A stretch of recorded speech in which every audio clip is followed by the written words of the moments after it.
public when they're making up their minds about whether they want to see Iran's nuclear facilities bombed or not. I think the Israelis are going to decide that for us. What's that? The Israelis, I think, are going to make that decision for us. Well, that could be. I mean, They're the ones that are really sitting on the electric chair hot seat. Yeah. right. Because they're gone, you know. Right, they're gone. All it takes is one, One bomb and they are and history. there's no more nation. Right. Yeah.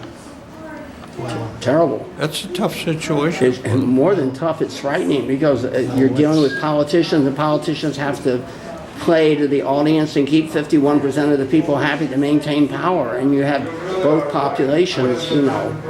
I think more the, What's ludicrous is the United States and Israel have so many weapons and so many bombs, and yet they're talking about a bomb that Iran does not have, and yet they want to attack Iran.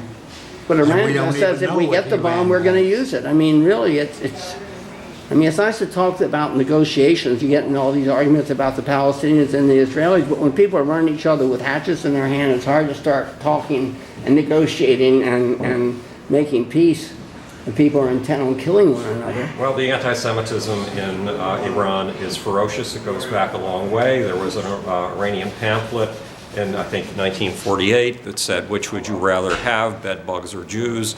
And it was calling for, there's been a lot of call in the Islamic world in general for support for what Hitler was trying to do, and statements that it's time for somebody to finish the job. Now, I understand that most of the Iranian population is a Persian, quite different from the Arab population. Yes, they are. They have a rich history. They're quite a different group of people, and that they actually have a favorable viewpoint of the United States, of the young people look up to America. And it's just that they've been in the control of these mullahs. clerics, the mullahs.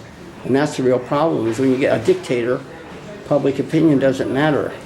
Piece of crazy, man. Look what Hitler did. Well, they do their best to cultivate public opinion, and the easiest way to get a people behind you if you're running a government is to find an enemy and rile up hatred. That's what's happening in China right now, and it's what's been happening in Iran for a long time, because there's a national holiday for basically the extermination of Jews, Right. a national holiday for the extermination of Israel. That's appalling.